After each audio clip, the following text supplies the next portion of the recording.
अबे इसे साइज का कौन करेगा? कर ले। हैं?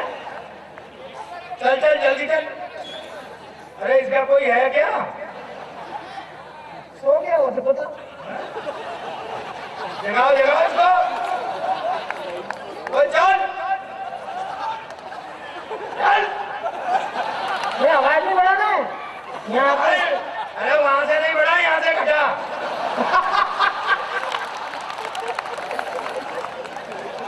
चल दौड़ के। एक चक्कर और लगा क्या? चल भाग क्या? लटक जाए इससे। कर नीचे, 2 इंच नीचे कर, 2 इंच नीचे कर। ज्यादा नीचे हो गया, 1 इंच ऊपर कर। 1 सूत नीचे कर। चल निकल जा। और अब के सुन सुन, इसको 1 सूत ऊपर कर जा। चल जाके सो जा। चल नींद उड़ा दी उसकी। हम यहाँ लगे हुए हैं, जनता वहां जगह वो सो रहा है। हो भैया थका हुआ है। लेकिन मित्रों इतना बढ़िया साउंड व्यवस्था है। कल राजनांदगांव में बहुत अच्छी थी और आज की तो इतनी अच्छी है। निसंदेह मेहनत कर रहा होगा 2-3 दिन से, इसलिए सो गया होगा। एक बार इस साउंड व्यवस्था के लिए जोरदार ताली बजा कर इन्हें साधुवाद दीजिए कि हम सब कवियों के गले तो। अच्छा योगेश भाई आ गए? धन्यवाद। मतलब मैं खड़ा हो गया हूँ अब साउंड वाले के लिए, कैमरे वाले के लिए, झाड़ू वाले के। तू काय के लिए ताली बजवा रहा भाई? क्या देख रहे हो? बैठ जा जामन। चल लाल दे हलाली लसे और धर लाल गंगूर वज्र देख दानव धरन। ये तू ऊपर बैठा है कि खड़ा है?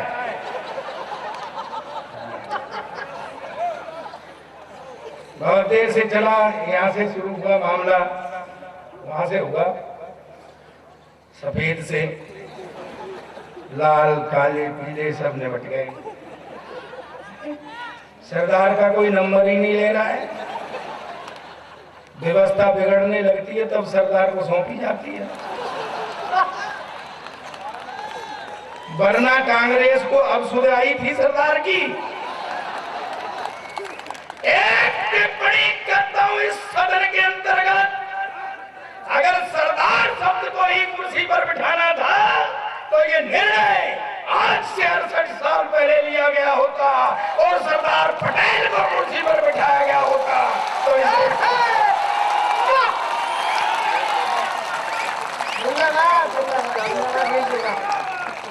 टाइम पे कुछ नहीं करेंगे। बैठ जाओ दोनों। मैं बहुत देर से देख रहा हूं तुम दोनों साथ साथ जाते हो। तू आया पहले, चल ले ले ले ले ले ले ले। अच्छा तू सही बताना, तू सरदार का फोटो पहली बार ले रहा है क्या? है तो फिर तू अभी इधर से फिर इधर से। अरे बावड़े, सरदार का फोटो तो किसी साइड से ले ले, एक जैसा ही आता है।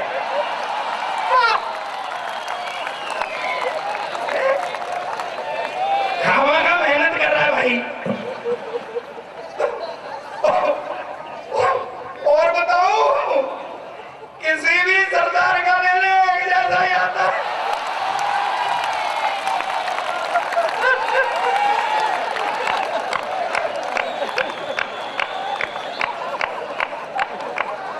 अच्छा से ये रायपुर है भैया, बहुत ऊंचाई की हुए है। अरे ये इधर, अच्छा अब उधर चला गया है? अच्छा ईमानदारी वाली बात बता, कुछ फोटो वोटो भी ले रहा है क्या? कोरा फिलसी मार रहा है? नहीं, आजकल सरदारों को ऐसे ही बहका जा रहा है यार। नहीं मानो तो देख लो, 10 साल तक कुर्सी पे बिठाए रखा पर उसको एहसास नहीं होने दिया कि तू प्रधानमंत्री है।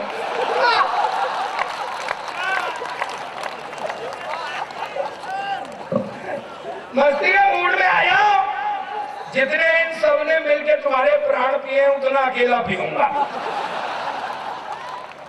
बिठा रखा है यार। भाई साहब वो गजल गीत देखो भाई, गीत वीत गाना तो मेरे बस का रोग है नहीं।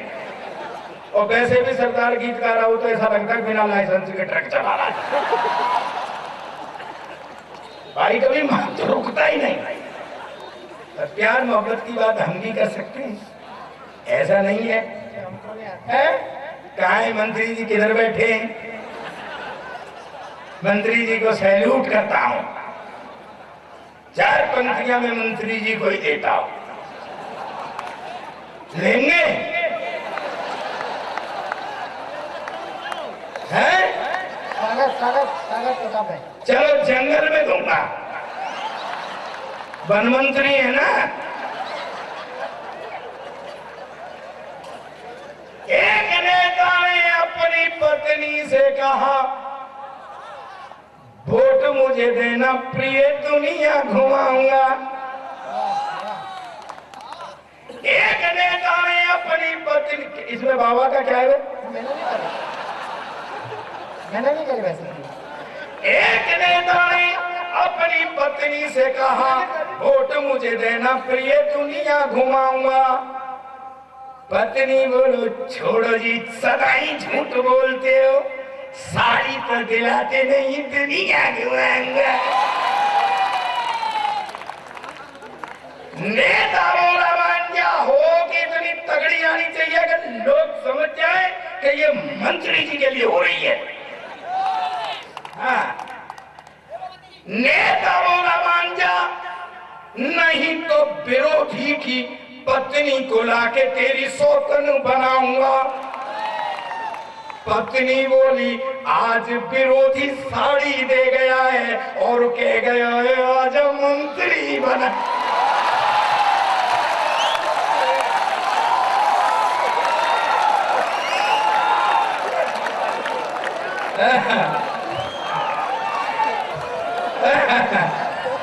आपके यहाँ तो कोई ऐसी स्कीम नहीं है ना? ये देश विचित्र है यार। ये उत्तर प्रदेश के मंत्री के लिए था। कौन उत्तर प्रदेश? उत्तर प्रदेश, तू क्या उत्तर प्रदेश के पीछे पड़ा हुआ है? क्या कह रहे थे? देखो सरदारों के अब कितने बुरे दिन आ गए कि उन्हें यादव भी सलाह दे रहे हैं। हेलो भैया, ज्यादा सियाने मत बना कर बच्चा। बुद्धि के मामले में तो यादव और सरदार साड़ू साड़ू है।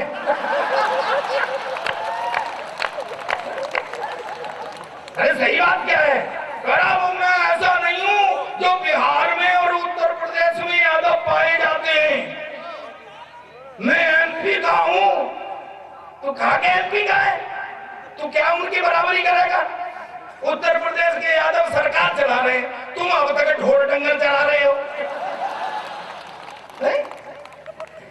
बैठ जाओ भाई, ओ गंजे भैया, तू बैठ जा भाई, तेरे हाथ जोड़े यार। तेरा जितना अच्छा फेस है उतना ही अच्छा सर फेस है। चल बैठ।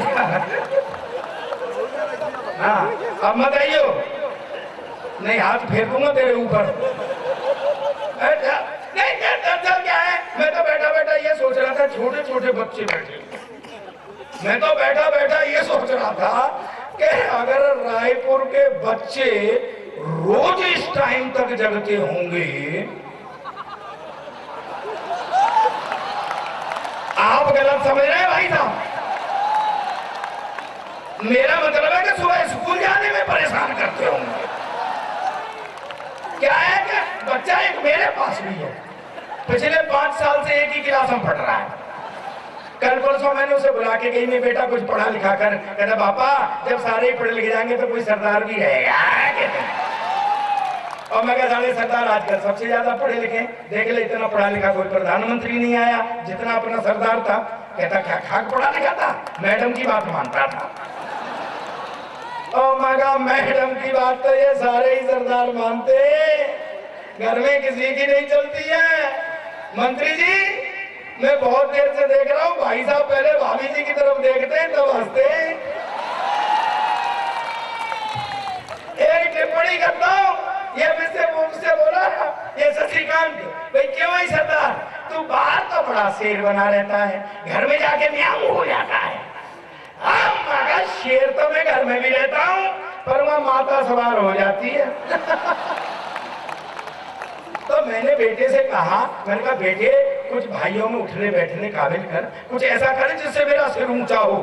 पता है रात के 12 बजे 2 तकिए लेके मेरे सिर के नीचे लेने लगे। मैं कहा साढ़े तू क्या कर रहा है? कहता तू तो कह रहा था कि मेरा सिर ऊंचा कर। मैं कहा बेटा ऐसे नहीं, पढ़ाई लिखाई में कुछ ऐसा करे जिससे मेरा सिर ऊंचा हो। तो सुबह तड़के आ गया, बोले पापा आज मेरे स्कूल में एनसीसी वाले अफसर ने आना लड़का सेलेक्ट करने के लिए, भाई कुछ जनरल नॉलेज के बारे में बता दी। मैंने कहा बेटा एनसीसी वाले अफसर तो रिटायर मिलिट्री अफसर होते हैं, देशभक्ति की बात ज्यादा करते हैं। तेरे से ये भी पूछ सकते हैं देश आजाद कब हुआ था, तो तू बता देना सन 1942 में तैयारी सी होने लग गई थी, 47 में हो गया था। और ज्यादा से ज्यादा तेरे से ये पूछ सकते हैं कि भाई इसमें योगदान किसका किसका था, तो तू बता देना वैसे सारी पब्लिक का योगदान था, पर नेहरू गांधी चंद्रशेखर भगत सिंह जैसे लोगों का सबसे ज्यादा था।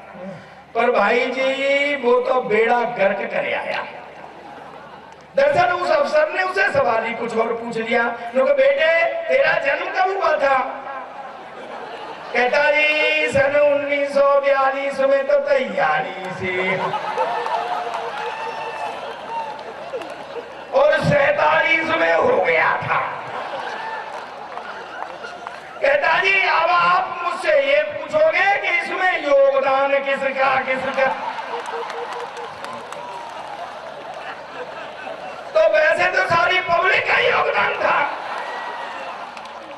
पर नेहरू व कांग्रेसी नेताओं का सबसे ज्यादा था। ओ मैं पिटे मुंह तेरे, तू जिनकी बात करता है नहीं पता है भगत सिंह जी जब तेरी उम्र के थे क्लास के मॉनिटर बन गए थे, तू साले बन सकता है? कहता पापा मेरी उम्र के तो क्लास के मॉनिटर बन गए थे, पर जब तेरी उम्र के थे ना तो फांसी पर चढ़ गए थे। हमेशा उल्टी पुल्टी बात करता है। एक दिन क्लास में शोर हो रहा, मास्टर ने खड़े होके कहा कौन उल्लू का पट्टा है खड़ा हो जाए, तो मेरा बेटा ही खड़ा हो गया। तू उल्लू का पट्टा है? कहता नहीं जी आप अकेले खड़े अच्छे नहीं लग रहे थे। चलिए मैं इस बच्चे ओ चाय चाय पी लो भैया पी लो, देशभक्ति चाय पिला रहा होगा, देशभक्ति चाय पी लो। देशभक्ति जानते हो? देशभक्ति चाय बताऊं कौन सी होती है? आपको मिली नहीं, इनको मिली है। देशभक्ति चाय वो होती है कि मैं चाय वाले के पास गया सुबह सुबह, मैंने कहा भाई चाय दे, तो इतनी देर में एक सिपाही आ गया पुलिस वाला, बोले एक देशभक्ति चाय दे। उसने मुझे छोड़ दी, उसको दे दी। उसने चाय पी, कप रखा और बिना पैसे दिए चला गया। मैंने उससे कहा मुझे भी देशभक्ति चाय दे। बोला सिविल के लिए नहीं है। तो बोले कि तू बनाता कैसे देशभक्ति? बोले कुछ नहीं भाई साहब, सुबह सुबह मेरे यहाँ सब हिंदू मुस्लिम सिख ईसाई सब लोग चाय पीने आते हैं, उनकी थोड़ी थोड़ी चाय कपों में बच जाती है, मैं उसे इकट्ठी करता रहता हूँ, और कोई पुलिस वाला आता है तो वंदे मातरम बोल के पिला देता। पी लो देशभक्ति है, अब नहीं गले से नीचे उतर रही होगी। अपने देश में चित्र भाई साहब ये बताई नहीं कि पहला प्रधानमंत्री बोलता नहीं था, ये वाला चुप नहीं होता है, भाषण दूंगा इस पे भाषण दूंगा उस पे। मेरी तो सरदार नहीं हो गई थी, क्यों जी ये करवा चौथ पे भी भाषण देगा क्या? जब देखो तो और पूरे देश में शौचालय बनाएंगे, और कुछ बनाने के लिए रही नहीं गया। फिर वहां चले गए जम्मू कश्मीर, ना खाऊंगा ना खाने दूंगा। तो क्यों भाई, जब तू खाएगा नहीं और खाने भी नहीं देगा तो फिर शौचालय बनवाने की जरूरत क्या है?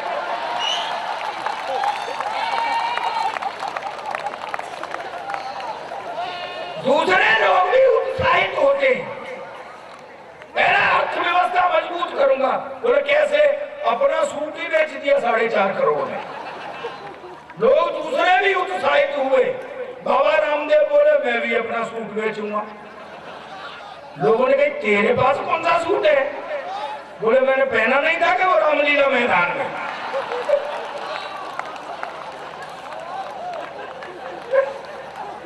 ये तो देश में जितना भाई साहब अपना जितने चुटकुले सब सरदारों में पढ़े जाते हैं।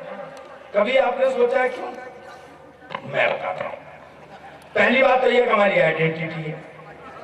हाँ, ये आके कहे एक आदमी था तो क्या फिगर बनेगी भाई, लेकिन जैसे कहता है एक सरदार था तो एक फिगर बनती है।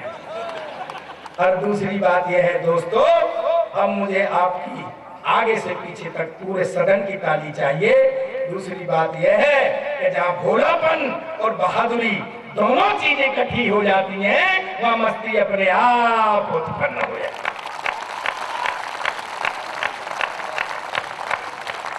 भाई साहब, इसका एक उदाहरण देता हूँ, सुनना, माइथोलॉजी से हाथ से निकाल के देता हूँ, आनंद लेना। 4 आदमियों को फांसी हो गई, हिंदू मुस्लिम सिख ईसाई, चारों खड़े हुए, जेलर खड़ा, मजिस्ट्रेट खड़ा, इधर वो खटका खींचने वाला वो बैठा है। पहले ही बोला, उन्होंने सबसे पहले ईसाई को खड़ा किया। देखो माइथोलॉजी से हाथ निकाल के दे रहा हूं, मस्ती लेना। तो ईसाई को खड़ा किया, बोले अपनी आखिरी इच्छा बताओ, अपने इष्ट को मनाओ। उसने बाइबल मंगाई और गॉड से मी एंड ऑल वो किया। जैसे ही फांसी के फंदे का खटका दबाया, फंदा गले तक आया, रुक गया। बोले भाई इसकी तो सुन ली, गॉड ने बच गया, उतारो। फिर मुस्लिम भाई को खड़ा किया, उन्होंने भी कुरान शरीफ मंगाई, अल्लाह ताला को मनाया। जैसे ही खटका दबाया, फंदा फिर गले तक आया, रुक गया। बोले भाई इसकी भी सुन ली, अल्लाह ताला ने बच गया, उतारो। और गुरु हिंदू, देखो मस्ती का मूड में आ जाओ। बिल्कुल हिंदू को खड़ा किया तो वो खड़ा ही रहा। उनके अपनी आखिरी इच्छा बताओ, वो बोला पहले 1 साल की छुट्टी दिलाओ। भाई 1 साल की छुट्टी क्यों? देखो आई की ऊंचा करना, मस्ती है ना। बोले भाई 1 साल की छुट्टी क्यों? बोले जी इष्ट मनाने ही हो। कहते यार इन्होंने तो 1-1 मिनट में बना लिए। बोले जी ये तो अल्पसंख्यक हैं। बढ़िया भाई उनका एक गॉड, उनका एक खुदा, मेरे तो पूरे 33 करोड़। 1 मिनट में किस किस को मनाऊं, और जिसको नहीं मनाऊं वही मरवा दे। बोले नहीं, देवों के देव महादेव है, तुम उनको मनाओ। उसने शंकर भगवान को ध्याया, जैसे ही खटका दबाया, फंदा फिर गले तक आया, रुक गया। बोले भाई इसकी भी सुन ली, भगवान ने बच गया, उतारो। आओ गुरु सरदार, देखो हाथ खड़े करके पीछे तक ताली आनी चाहिए। भोला बोले और बहादुरी एक लाइन में। सरदार, सरदार को खड़ा किया, बोले अपनी आखिरी इच्छा बताओ। सरदार बोला बेवकूफ मत बनाओ, साले पहले से खटके को ठीक कराओ।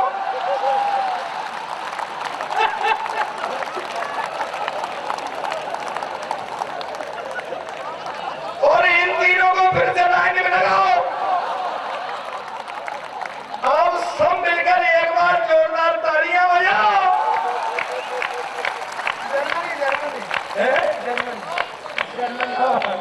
ये क्या है?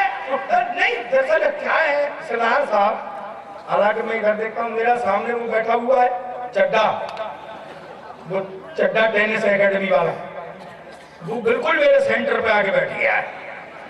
अब मैं जब भी उसको देखता हूँ तो मुझे झटके लगते हैं। नहीं है की बात नहीं, सरदार के फेस टू फेस होने से स्पार्किंग होने का डर रहता। अच्छा पता नहीं क्या हो जाता है लोगों को। मंत्री जी और नहीं तो सरदार को देख के मुस्कुराने लग जाएंगे। जाने क्या हो जाता है लोगों को। मैंने एक फल वाले से कहा मेरे केले कैसे दिए? बोले 40 रुपए दर्जन। मैं यार कुछ कम कर ले, उसने 2 केले ही कम कर दिए। अब बताइए सरदार क्या करे? तुम दोनों खा जा रहे।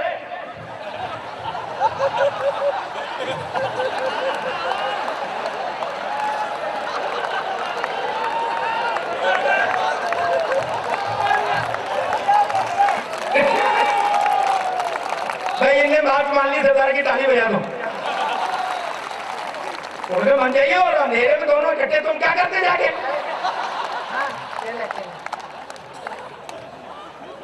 पता नहीं क्या हो जाता है। मैंने उससे कहा मैं सेब कैसे दिए? बोले 5 रुपए का एक। मैं चल 10 के 2 दे दे। उसने मेरी तरफ देखा, बोले नहीं 5 रुपए का एक। अबे मैं कहा 5 रुपए का एक तो 10 के 2 हुए कि नहीं हुए? कुछ अकल से काम ले, चल 10 के 2 दे दे। वो बोला तू ज्यादा अकलमंद है तो 5-5 के 2 बार में ले ले। सरदार क्या करे इसमें? एक बहुत बढ़िया बात बता रहा हूँ, जब जब याद आएगी हंसोगे।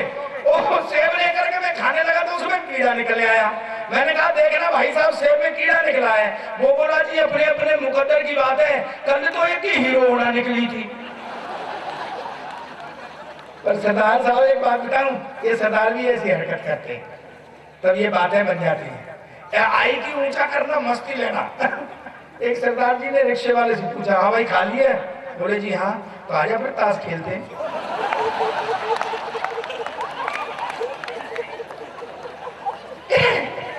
एक ऐसी बात बता के जा रहा हूं, आपको जिंदगी भर आनंद देगी।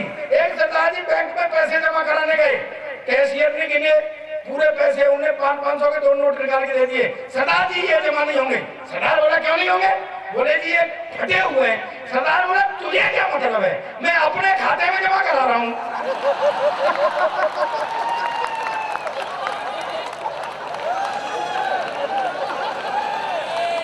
बजानी तो ढंग से बजा, ऐसे नहीं हुआ से क्या मतलब है? देश में चित्र है भाई साहब। तुम बेटा उठ के मत जाना। अच्छा मुझे पता है इतने बजे तुम जरूर उठते होगे। नहीं आदत हो जाए आदमी की जाती नहीं है सर। और हम तो मंत्री जी, आप तो फिर भी हंस रहे हैं भाई साहब। हम तो लोगों की टेंशन दूर करते हैं, लोग हमें टेंशन देते हैं। सामने आके बैठ जाएंगे, न हंसेंगे न हिलेंगे न डुलेंगे। मैं सही कह रहा हूं आपसे। क्या है, आदमी को आदत हो जाए तो जाती नहीं है।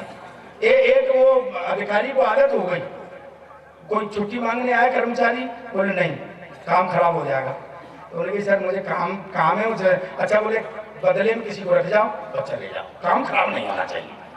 वो चला गया। फिर आ गया 2 महीने बाद, बोले सर छुट्टी चाहिए। बोले वही बात है, काम खराब नहीं होना चाहिए, बदले में किसी को रख जाओ। उसको आदत हो गई। एक दिन घर पर बैठे अधिकारी, घरवाली बोली मायके जाना है। बोले काम खराब नहीं होना चाहिए, बदले में किसी को रख जाओ। वो बोली मैं खुद बदले में जा रही हूं।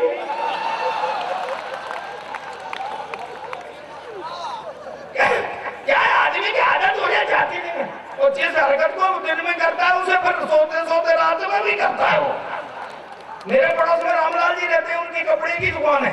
एक रात को सोते सोते 1 मीटर 2 मीटर 3 मीटर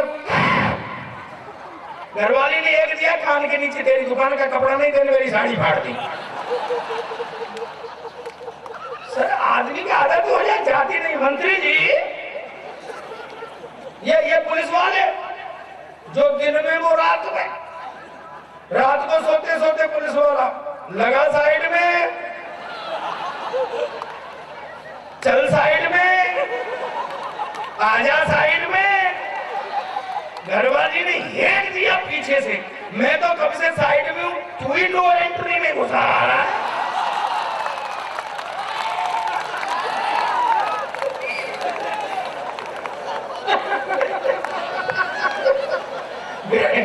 भाई साहब अभी से गिरने पड़ने लग गया, अभी तो प्रारंभ है।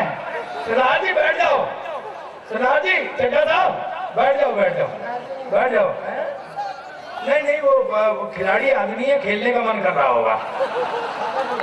अब उसे ये पता नहीं है कि 12 बज गए पहले ही। बैठ जाओ बैठ जाओ बैठो बैठो बैठो बैठो बैठो बैठो। अरे जाओ जाओ,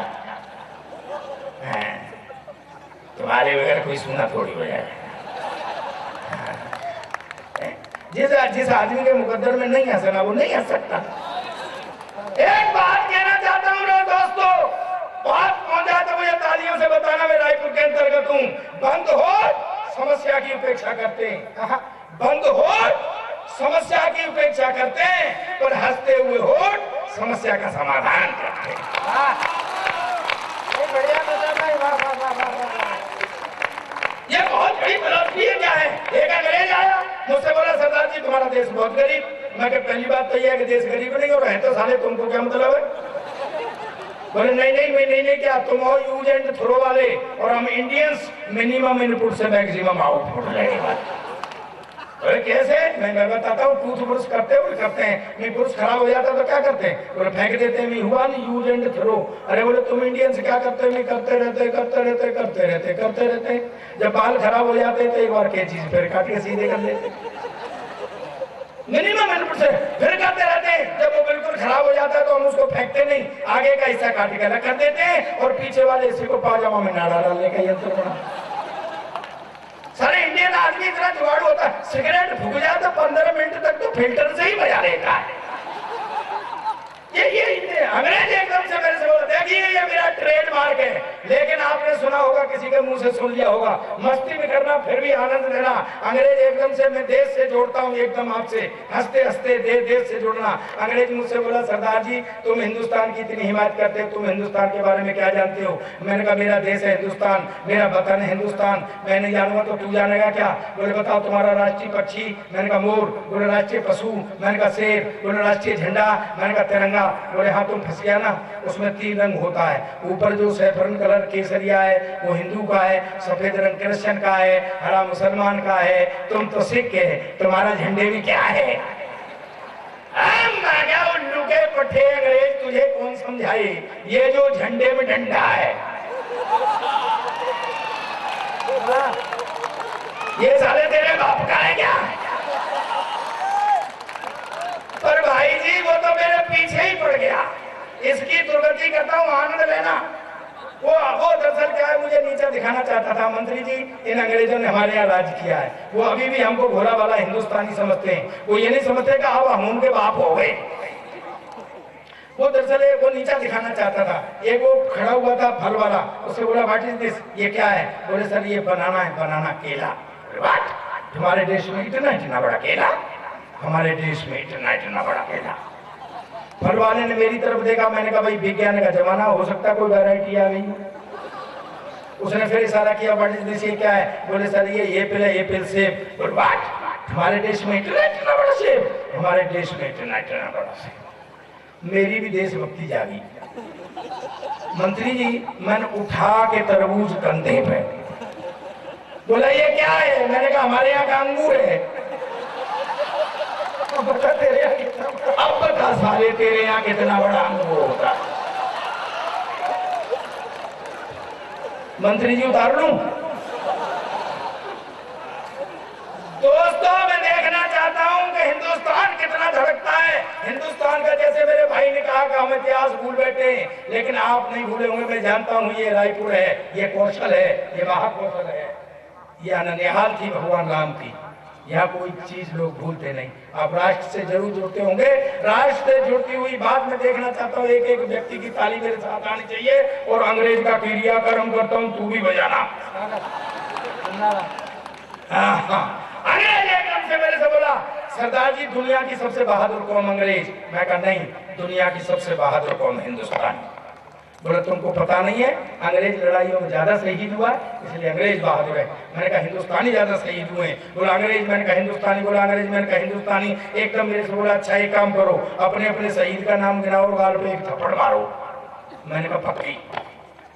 बोला मिस्टर हेडली। उसने तो जड़ दिया मेरे गाल पर ताड़। मैंने कहा शहीद उधम सिंह। मैंने भी ठोकी कान के नीचे ताड़। बोला मिस्टर दीवेदारा। उसने फिर दिया मेरे गाल पे। मैंने कहा शहीद भगत सिंह। फिर ठोकी कान के नीचे ताड़। बोला मिस्टर फ्रैंकलिन। Mister Franklin. उसने 2 इकट्ठे मारे मेरे गाल। और मैं कहा साढ़े तेने 2 इकट्ठे मारे, तू फाउल हो गया। कहता नो फाउल। मैं कहा नो फाउल। मैं शुरू हुआ, कान के नीचे ताड़, कान के नीचे ताड़। 10 मिनट तक तो मैंने साले को होश ही नहीं लेने दिया। जब मैं थोड़ा ढीला हुआ तो एकदम से बोला व्हाट इज दिस। और मैंने कहा ये सारे ही जलियांवाला वाले हैं।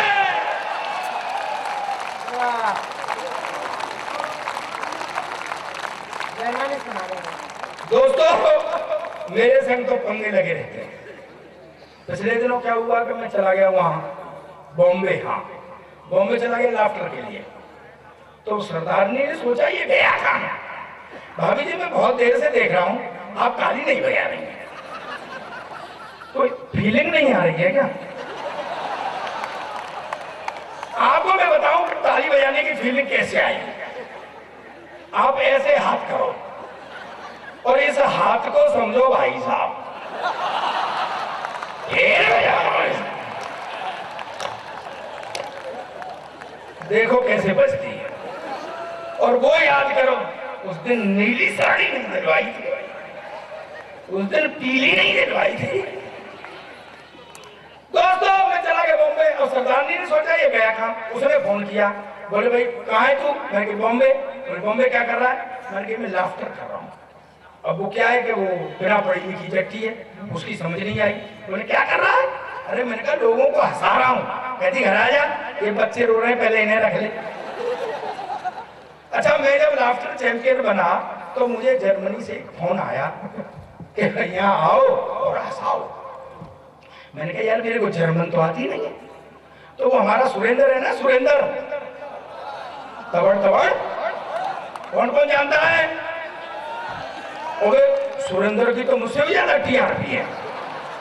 अच्छा मैं उसको वो जर्मनी जाके आया था तो मैंने कहा तू जर्मनी गया था? बोले हाँ जर्मन। बोले कुछ नहीं पाजी, थोड़ा सा लंबा कर दो जर्मन हो जाती है। मैं कहा कैसे? कि जैसे मैं कहूँगा आपसे पाजी तुम्हारा की हाल है, मैं कहा जर्मन, कहता पाजी तुम्हारा की हाल है। मैं कहा हो गई जर्मन? बोले हाँ मंत्री जी मैं इसी के भरोसे जर्मनी चला गया। मैं वहां उतरा, सामने एक रेस्टोरेंट था, मैंने कहा कुछ खा भी लूंगा और जर्मन की टेस्ट हो जाएगी। मैं वहां गया तो मेरे पास गैरा आया। मैंने उससे कहा मैं मेरे लिए एक गिलास पानी ला। वो पानी ले आया और मैं कहा गुरु जर्मन तो चल गई। मैं मेरे लिए एक पिज्जा ला। वो पिज्जा ले आया और मैं कहा गुरु यही है जर्मन। मैं बैठ करके खाने लगा तो ऐसे वो खड़ा हुआ था काउंटर के पास, वहीं से मेरी तरफ देख के बोला सरदार जी आपको और क्या चाहिए? मुझे साला शक हुआ। मगे तू इधर आ, मैं तू कहाँ का रहने वाला है? कहता मैं बठिंडे का रहने।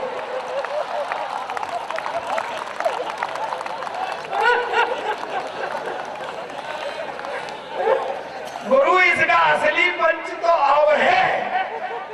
ओ मैं क्या फिर हम जर्मन में बातें क्यों कर रहे?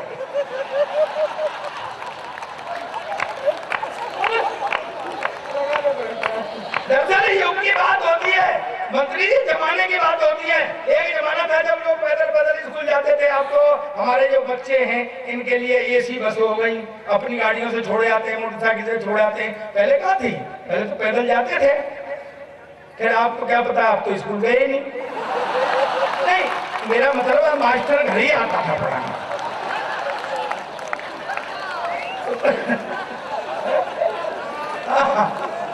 तो पहले पैदल पैदल जाया करते थे। हालांकि मैं कभी पैदल नहीं गया। मुझे तो लेने के लिए मेरे हेड मास्टर साहब 4 हट्टे कट्ठे लड़के भेजा करते थे। 2 मेरी टांग, 2 मेरे पैर, 2 मेरे हाथ, और सीधे स्कूल में जाके पटकते थे। हालांकि ये सीन अब भी देखने को मिल जाएगा। मैं बस स्टैंड पर खड़ा हुआ था, 3-4 जने को ले जा रहे, वो छूट छूट के भागे, वो ले जा रहे, वो छूट छूट के भागे। मैंने कहा बेटा ये बच्चा स्कूल नहीं जा रहा होगा। वो बोले अंकल जी ये बच्चा नहीं मास्टर है, ये मिड डे मील खा के जाता है, लौट के नहीं आता है। ये स्थितियां थी। तो मुझे दुख इस बात का है बॉस सबसे बड़ा कि मेरे घर में साइकिल थी पर घर वाले मुझे साइकिल नहीं देते थे। कहते थे तू कैंची फंसाता है। हालांकि मैं तो अब तक भी कैंची फंसाता हूं। कैंची वो कहते थे तू कैंची फंसाता, आधे पेडल मारता है, इसके कुत्ते खराब हो जाएंगे। साला मेरी अब तक समझ में नहीं आया है साइकिल में कुत्ते कहां होते। अच्छा मैं क्या समझता था कि ये गली मोहल्ले के कुत्ते खराब हो जाएंगे। तो जब भी मैं साइकिल चला के आता था और कुत्ता बैठा देख लेता था तो पूरे पैडल मारने लग जाता था। ये कुत्ते खराब हो जाएंगे। 3 तरीके से साइकिल सीखते थे ना पहले मंत्री जी। पहले कैंची, फिर हाँ डंडा, फिर ऊपर से। और जब डंडे पे से सीखा करते थे और कभी कभी पैडल पे से पैर स्लिप हो जाता था।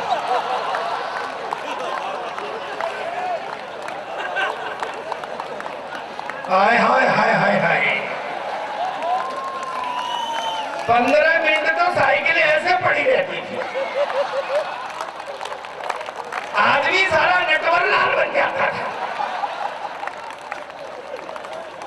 तो क्या था कि पहले पढ़ाई होती थी अलग तरीके की, आनंद आते थे।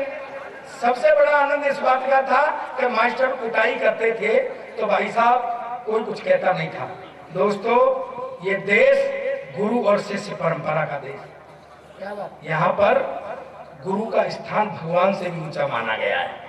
लेकिन आज स्थिति यह है कि कोई मास्टर, कोई अध्यापक बच्चे को जरा हड़का दे, थोड़ा सा पीट दे तो वो घर आके शिकायत कर देते हैं। पेरेंट्स शिकायत लेकर के मास्टर के पास चले जाते हैं।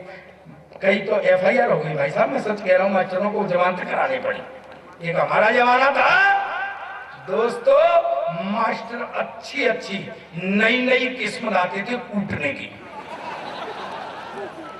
हाँ, नई नई किस्म। और भाई साहब हम कूट के आते थे पर घर नहीं बताते थे, क्योंकि घर बता दिया तो वो घर वाले और कूटते थे कि तेने कुछ ऐसा किया होगा। तो हमारे एक मास्टर थे कान सिंह भाटी, बहुत कूटू किस्म के। हाँ, उनको बात हम आपस में बच्चे जो है ना कूटक यंत्र बोलते थे। तो वो कूटते थे भाई साहब आलोक जी, तो वो ऐसे नहीं कूटते थे, उनका स्टाइल था। जिस बच्चे को उन्हें कूटना होता था तो पहले उसकी तरफ वो मुस्कुराते थे, फिर उसे खड़ा कर लेते थे, फिर उसे कठिन सवाल पूछते थे, नहीं बताता था, कूटते थे। और ऐसे नहीं कूटते थे। हमारा जो स्कूल था उसके आंगन में नीम का पेड़ था, तो जैसे बच्चे ने कहा सर नहीं आ रहा है तो चलो नीम के नीचे, नीम के नीचे ले जाके कूटते थे। तो नीम के नीचे क्या था, एक तरीके से उनकी वर्कशॉप थी जहां वो रिपेयरिंग करते थे बच्चे। हाँ, एक दिन मास्टर साहब मेरी तरफ मुस्कुराए तो मैं खड़ा हो गया। तो बोले नहीं, मैंने 7वें एपिसोड में पढ़ा था। हाँ, तो बोले चल 17 का पहाड़ा बता। पहले पहाड़े गिनती पूछते थे ना मंत्री जी, मैं तो आपसे तो बेकार पूछ रहा हूँ। फिर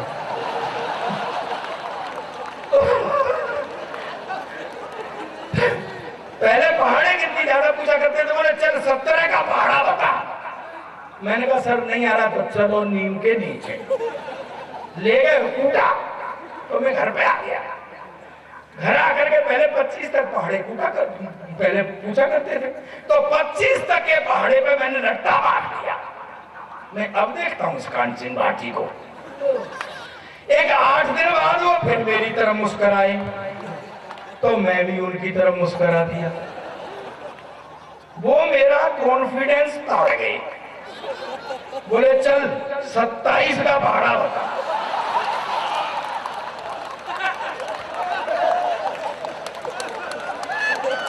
बोले सर नहीं तो चलो नीम के नीचे। लोग कहते हैं ना कि सरदारों में दिमाग नहीं होता, मुझमें बचपन से ही है। तालियां बजाना। एक 8 दिन बाद वो फिर मेरी तरफ मुस्कुराए तो मैं सीधा खड़ा हुआ और सीधा नीम के ही नीचे चला गया।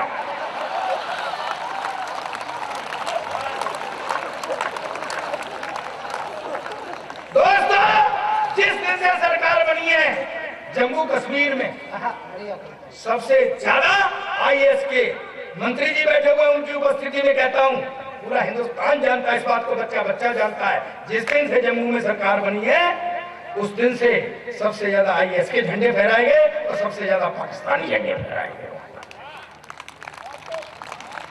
आप देश से जुड़े हुए हैं। हिम्मत की बात है। मैं कुछ पंक्तियों में समाधान देता हूँ, बढ़िया बढ़िया भाई। और मेरा समाधान सच्चा हो तो पूरे सदन की वो तालियां आनी चाहिए। आप अपनी तालियों को राजदूत बनाना तो दिल्ली सरकार तक पहुंचे, उनके कान तक पहुंचे। स्वागत भाई। जिस धरती पर गुरुओं ने सिर देने का आह्वान किया, जिस धरती पर, जिस धरती पर, ये कश्मीर समस्या आज की नहीं है दोस्तों, ये बहुत पुरानी है। जिस दिन कश्मीरी ब्राह्मणों को सताया गया, वो सब अपनी अरदास लेकर के, अपनी फरियाद लेकर के भाई गुरु तेग बहादुर जी के पास आए क्या बात है भाई। कि साहब हम कैसे बचें। तो उन्होंने मंथन किया बात पे, तो उनके मुंह से निकला वक्त इस समय किसी कोई बड़ी कुर्बानी चाहता है। उस समय दसवें गुरु गोविंद सिंह जी बच्चे ही थे। उन्होंने कहा पिताजी आपसे बड़ी कुर्बानी और कौन हो सकती है। वो समस्या को हल करने गए, उन्होंने विरोध किया उन पर अत्याचारों का। औरंगजेब ने उनको कैद कर लिया, दिल्ली आकर के उनकी बलिदान दे दिया गया। जहां पर आज शीशगंज गुरुद्वारा खड़ा हुआ है, उस जगह पर सरेआम बलिदान हुआ। तब मैं कहना चाहता हूं कि जिस धरती पर गुरुओं ने सिर देने का आह्वान किया और मुखर्जी ने जहां अपने प्राणों का बलिदान दिया, दिव्य आत्मा रणवीरों की ज्योतिर्मय जिस माटी में, उनके प्राण प्रसूनों की खुशबू अब तक है घाटी में। क्या बात है भाई। लेकिन अब उस घाटी में आतंकी घन घेराते हैं, केसर क्यारी में पाकिस्तानी झंडे फहराते हैं। और तुम्हें दिल्ली में मंत्री जी को समर्पित करता हूँ पंक्तियां, और तुम शांति वार्ता करके शांत शांत जप करते हो, हिंसक पशुओं के आगे तुम करुणा का तप करते हो। हिंसा का आघात तपस्या बोलो कैसे सह सकती, दुष्ट क्रूरता के आगे करुणा भी खड़ी न रह सकती। उपदेशों के मंत्र असल जीवन में काम आते हैं और यथार्थ भी आदर्शों से कोस दूर रह जाते हैं। माना ताली पंक्तियां दे रहा हूं, तालियां से मुझे बताना पहुंच गई कि माना हिंसा के बल करुणा बुद्ध नहीं जीते जाते, तो सिर्फ अहिंसक होकर के भी युद्ध नहीं जीते जाते। चंद्रहास की विभाग कांपते हाथों में कब खिलती है। चंद्रहास की करना, खड़े होकर के ताली बजा देना मेरे समाधान पे, तो समझ लेना समाधान हो जाएगा। अपने मन की तुम जानो, पर मुझको तो ये लगता है स्वर्ग बचाना धरती का तो एक रास्ता बचता है, भारत माँ की जय गूंजे। समाधान दे रहा हूं, भारत माँ की जय गूंजे और हर हर बम की बोली हो, जिसके हाथ पाक का झंडा उस सीने पर गोली। भारत माता की